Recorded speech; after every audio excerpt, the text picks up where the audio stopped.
situação da pobreza, como que se chama? O feminicídio, ele seria, vamos dizer assim. Ou existem outras espécies de agressão? Judiciário tem um parecido. Olá, seja muito bem-vindo a mais um programa Diálogos de Justiça, preparado de forma muito especial para você, com um tema social de grande importância para o nosso aprendizado. Hoje, com a presença da doutora Viviane Nóbrega Maldonado, conselheira do IPAM, juíza de Direito do Fórum Regional de Santo Amaro e que representa aqui o IPAM, Instituto Paulista de Magistrados, que faz a parceria com a Unis, Universidade de Santo Amaro. Doutora Viviane, seja muito bem-vinda. Muito obrigada, é sempre um prazer estar aqui, dividindo a bancada.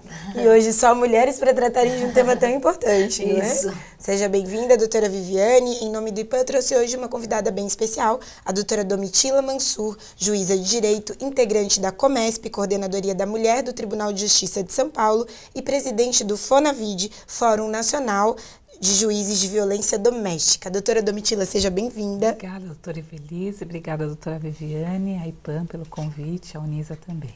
Seja bem-vinda para abordar este tema que trata sobre a questão da violência doméstica. E eu vou começar com uma curiosidade, porque na sua apresentação consta que você é a presidente do FONAVID, que é o Fórum Nacional de Juízes de Violência Doméstica.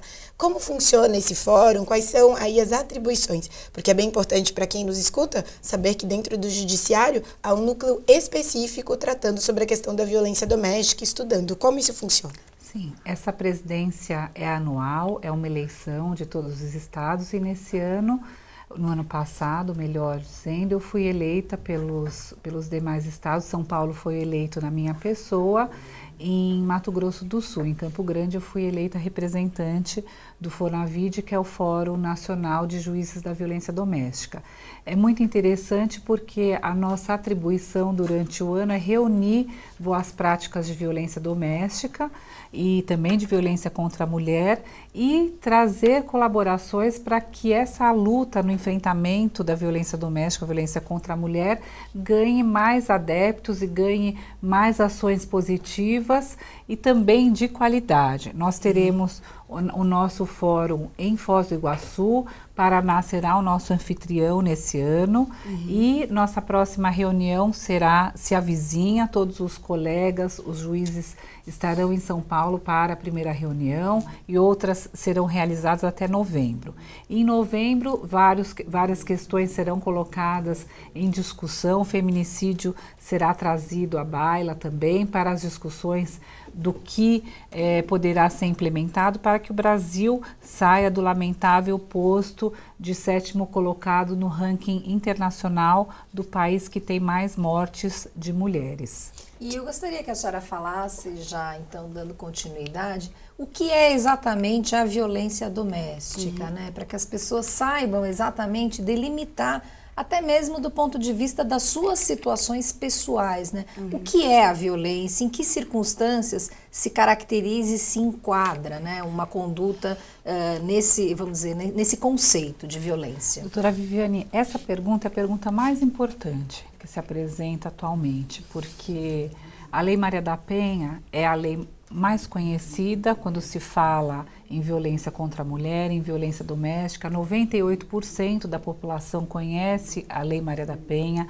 A Lei Maria da Penha é reconhecida como um diploma internacional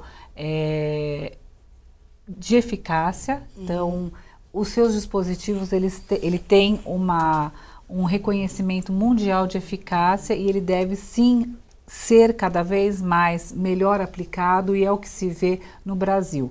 A vítima de violência doméstica necessariamente é a mulher.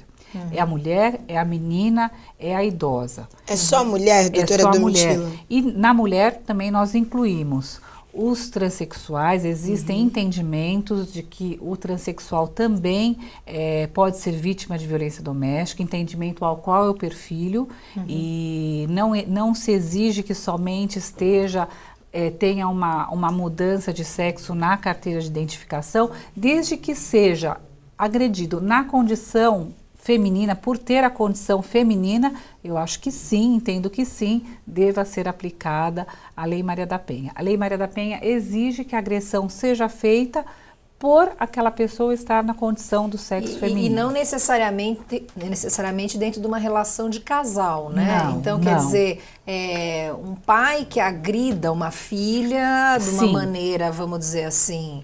Muito amplo, doutora Viviane. Existem ou até que casos, agrida a mãe ou a avó. muitos casos de usuários de crack que agridem as avós, que agridem as mães. Isso acontece muito no plantão. Nós vemos muito nos plantões judiciários casos de filhos agredindo as avós, netos agredindo as avós, filhos agredindo as mães. Existem casos que muito interessantes de genros agredindo as sogras, cunhado agredindo a cunhada. Então, é uma visão muito ampla. É evidente que tem casos que as pessoas tentam forçar a aplicação da Lei Maria da Penha, vizinho que agrediu a vizinha. Não existe, porque é necessário que exista uma relação de afeto, aquela situação doméstica. Então, evidentemente, tem que ter uma sensibilidade do aplicador da lei, do operador do direito, de verificar se a finalidade da lei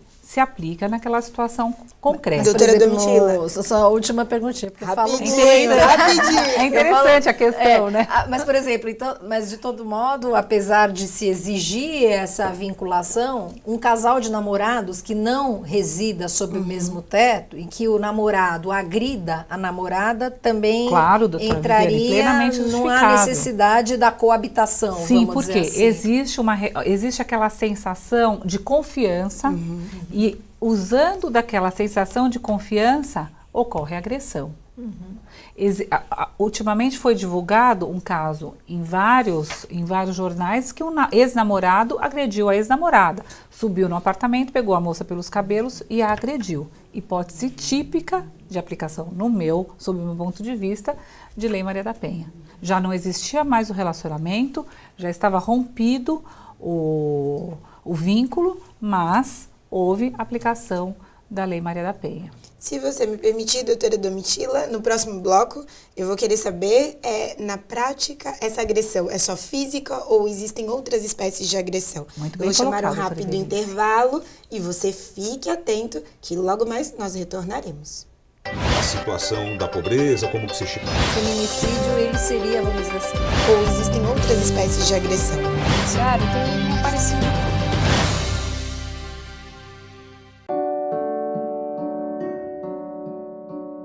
Meu nome é José Carlos Silva, tenho 18 anos.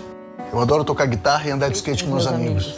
A Minha mãe me chama de Zeca e eu confio muito nela. Ela sabe tudo sobre mim. Tudo mesmo. Ela sabe que eu quero ser um doador de órgãos. Na verdade, toda a minha família sabe disso e todos me respeitam. Disso eu tenho certeza.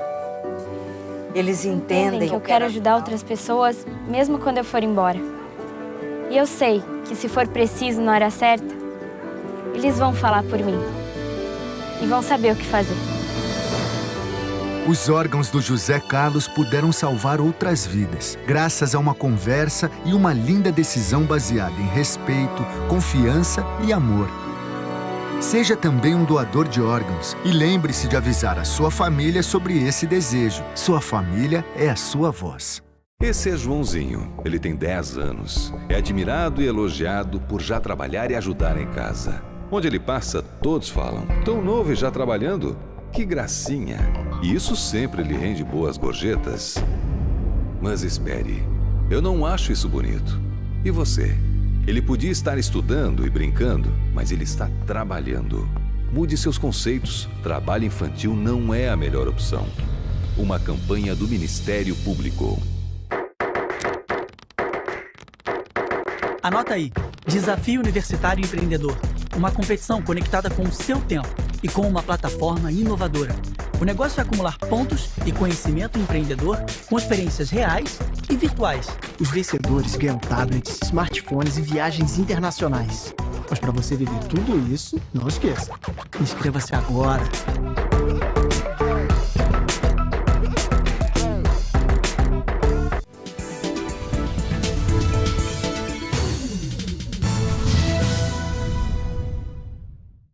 situação da pobreza, como que se chipa? O feminicídio, ele seria, vamos dizer assim, Ou existem outras espécies de agressão? judiciário, tem um parecido.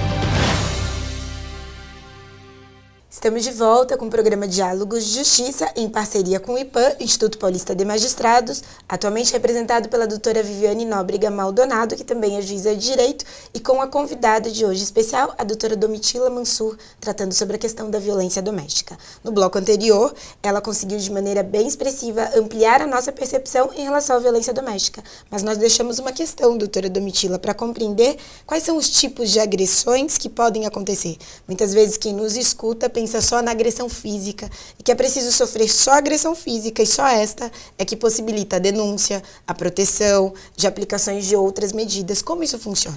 Doutora Ivelisse, a Lei Maria da Penha, ela fala em vários tipos de agressão e ela não é taxativa. Ótimo. Ela fala em agressão física, agressão moral, agressão sexual e agressão patrimonial. Perguntam até, como assim agressão patrimonial? Sim. Há casos em que o agressor destrói todos os bens da vítima.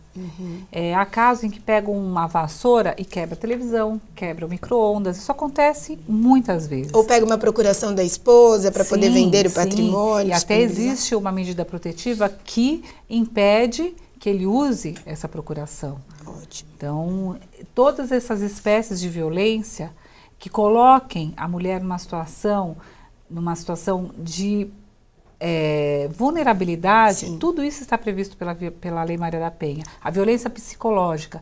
Tem situações que nem a vítima sabe que ela está sendo vítima de violência doméstica. Aquele companheiro que todo dia fala para a vítima, nossa, como você é feia, nossa, como você faz mal o seu trabalho, como você é uma pessoa zero à esquerda, como nada que você faz dá certo. Isso é uma violência psicológica. Um dia, uma situação, claro que nem todos os relacionamentos são 100%, todo dia existe uma situação não tão agradável, mas aquela situação reiterada, aquela violência reiterada que tem por escopo colocar a pessoa numa situação de inferioridade, ela sim evidencia uma violência e deve sim ser divulgada, e a mulher deve se recorrer dos meios próprios para se salvaguardar, para ela se colocar numa situação de igualdade. Essa mulher que nos escuta pode pensar o seguinte, eu tenho que esperar eu apanhar para depois eu denunciar? Não, ou esse xingamento, essa ofensa, eu sou gorda, você queimou o feijão, você não é competente, como é que ela deve se reportar? Ela chega na delegacia, ela denuncia, como isso funciona na prática? Ela tem algumas formas, ela não precisa só ir à delegacia, ou especializada, ou à delegacia voltada aos crimes comuns, onde ela também pode noticiar o delito e levar à lavratura do boletim de ocorrência, sempre lembrando que não pode ser o termo circunstanciado, não se aplica a Lei 9.099 aos casos de violência doméstica. Há uma expressa vedação à aplicação da Lei 9.099.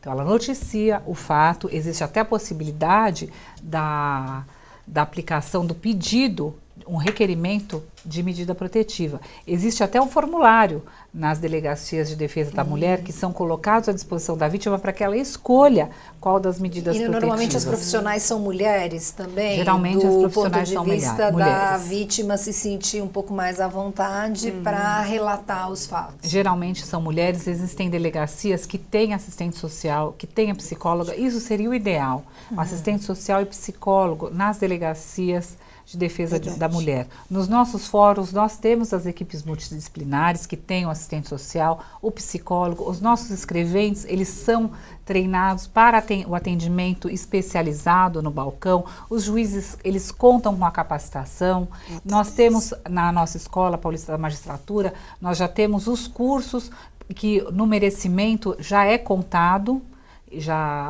o juiz ele já tem à sua disposição esse curso voltado a esse juiz que vai ser promovido ou removido a uma vara de violência doméstica. A título de curiosidade, a maior parte das mulheres que faz alguma espécie de reclamação visa o que especificamente? A obtenção de uma medida protetiva ou a punição? Em linhas gerais, como isso tem funcionado na prática? O que eu tenho visto muito é o pedido de afastamento do lar. Ele se apresenta como o pedido mais reiterado. É aquela situação que a mulher não aguenta mais aquela convivência.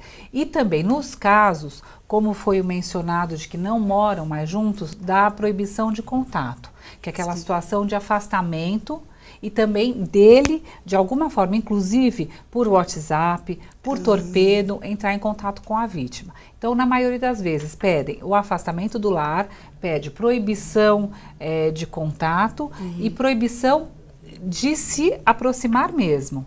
Então, geralmente são concedidas essas medidas protetivas. Se ele reside com a vítima, de afastamento; se ele não reside, a proibição de contato e proibição de se aproximar.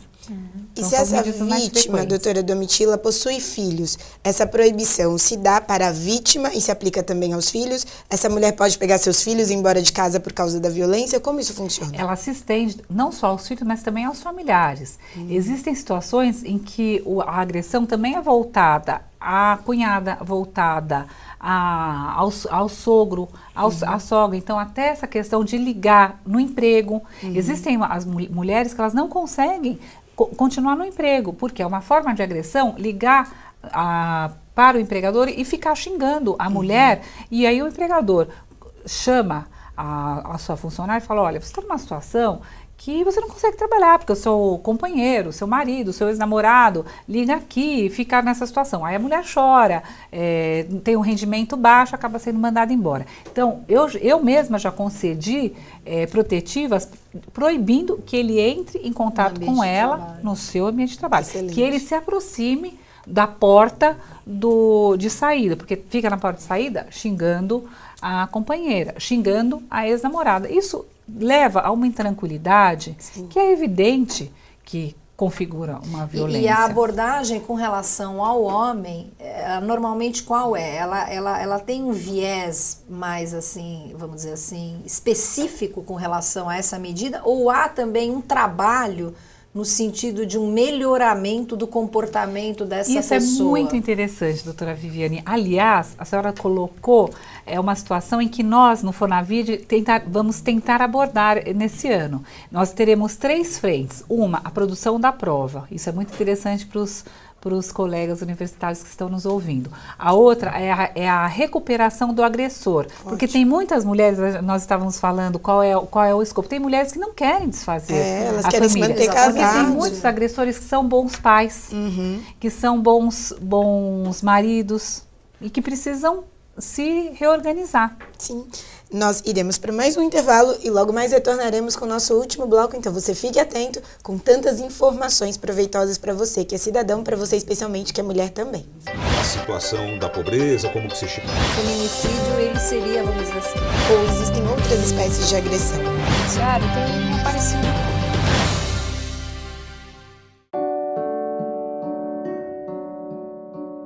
Meu nome é José Carlos Silva, tenho 18 anos. Eu adoro tocar guitarra e andar de skate com meus amigos. Minha mãe me chama de Zeca e eu confio muito nela. Ela sabe tudo sobre mim. Tudo mesmo. Ela sabe que eu quero ser um doador de órgãos. Na verdade, toda a minha família sabe disso e todos me respeitam. Disso eu tenho certeza. Eles entendem que eu quero ajudar outras pessoas, mesmo quando eu for embora.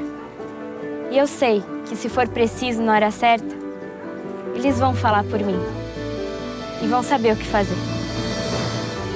Os órgãos do José Carlos puderam salvar outras vidas, graças a uma conversa e uma linda decisão baseada em respeito, confiança e amor. Seja também um doador de órgãos e lembre-se de avisar a sua família sobre esse desejo. Sua família é a sua voz. Esse é Joãozinho. Ele tem 10 anos. É admirado e elogiado por já trabalhar e ajudar em casa. Onde ele passa, todos falam: tão novo e já trabalhando? Que gracinha! E isso sempre lhe rende boas gorjetas. Mas espere, eu não acho isso bonito. E você? Ele podia estar estudando e brincando, mas ele está trabalhando. Mude seus conceitos. Trabalho infantil não é a melhor opção. Uma campanha do Ministério Público. Anota aí, Desafio Universitário Empreendedor. Uma competição conectada com o seu tempo e com uma plataforma inovadora. O negócio é acumular pontos e conhecimento empreendedor com experiências reais e virtuais. Os vencedores ganham tablets, smartphones e viagens internacionais. Mas para você viver tudo isso, não esqueça. Inscreva-se agora.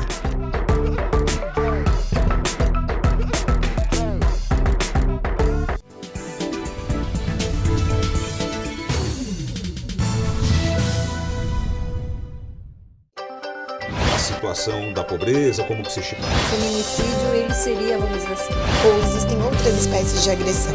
Tiago, tem um parecido.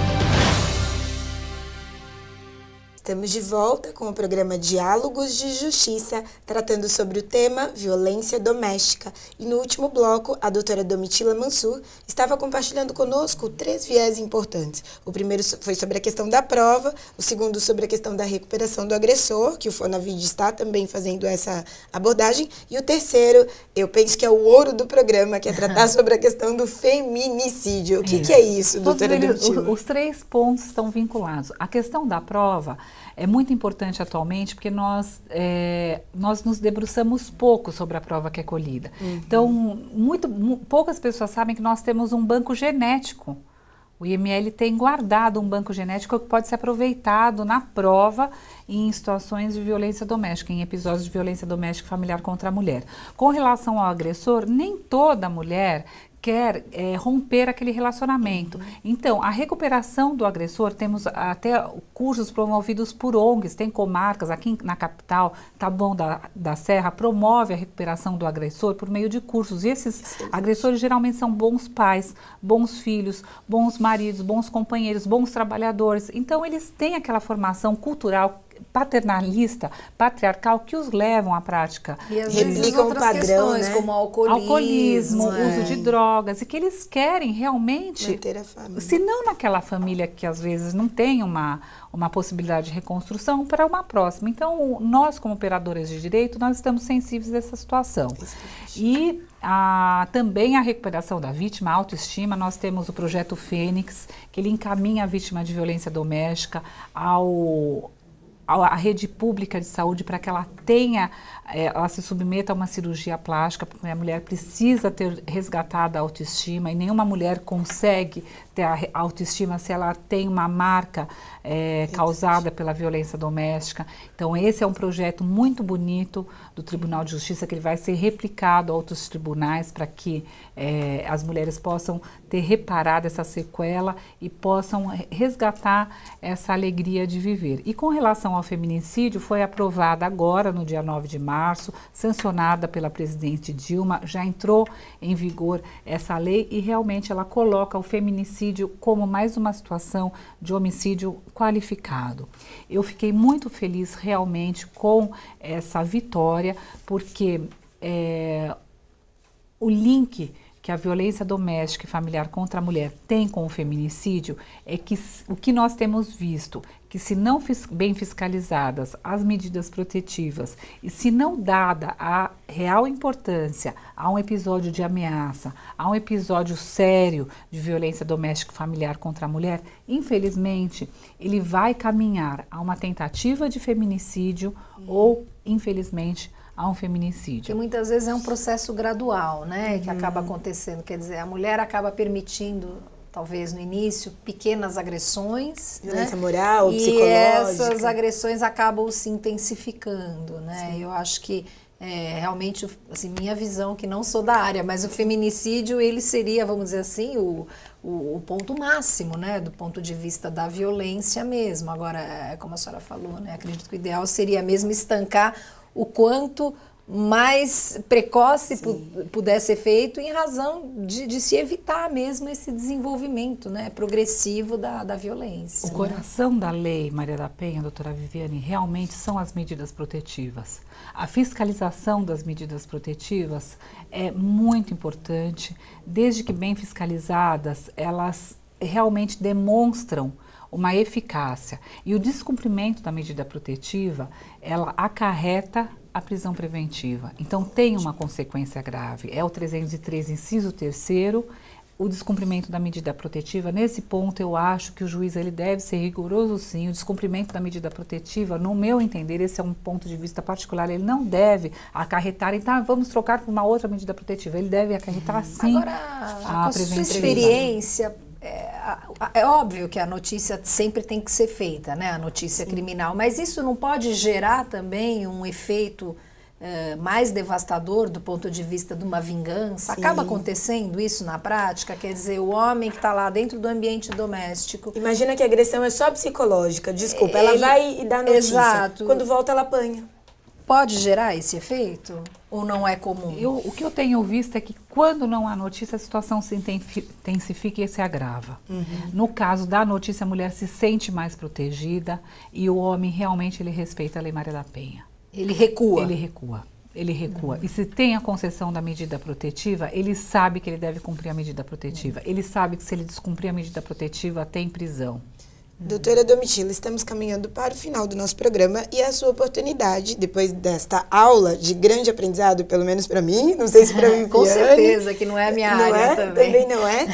De você deixar para quem nos escuta um recado especial, uma notícia de esperança, um aprimoramento, é sua chance. Eu gostaria de repetir o que diz a ministra Carmen Lúcia, vice-presidente do Supremo Tribunal Federal, que atualmente tem despontado como uma figura mais do que especial, uma mulher de sucesso, e ela fala, e eu gostaria de compartilhar as palavras dela, nós não somos contra os homens. Os homens estão ao nosso lado nessa luta, no enfrentamento à violência doméstica. Ninguém gosta de ver uma mulher sendo agredida. Então, isso é uma luta de todos. E, realmente, a violência contra a mulher, ela coloca o país numa situação de extrema... uma situação de retrocesso, de subdesenvolvimento. Isso é uma luta de todos nós, não é uma luta só de mulheres, não é uma luta só de operadores do direito, é uma luta da sociedade civil, é uma luta do poder público. E eu espero que os universitários se unam a nós, que já estamos do outro lado, que já estamos formados contra a violência doméstica. Doutora Domitila Mansur, foi um imenso prazer tê-la conosco. Prazer foi meu, espero estar aqui novamente. Vai retornar. Obrigada. Oficialmente o convite é nosso. Sim, a doutora Domitila é minha amiga há muitos anos, né? Falando aqui já uma inconfidência praticamente desde que nós éramos crianças, né? E eu tenho um carinho muito grande por ela sabe disso. E, de todo modo, endossando as suas palavras, fica já o convite para a parte 2 do programa. Muito obrigada. Foi ótimo tratar desse tema, doutora Viviane, em partes, aí a nossa parceria com o IPAN é sempre um prazer. Prazer é todo nosso, doutora. Encerramos aqui esse programa tão especial, o Diálogos de Justiça, que sempre traz para você informações e conhecimento. Nossa gratidão também, especialmente para você que acompanha o programa. A situação da pobreza, como que se estima? O feminicídio, ele seria, vamos dizer assim... Ou existem outras espécies de agressão? Então, não apareceu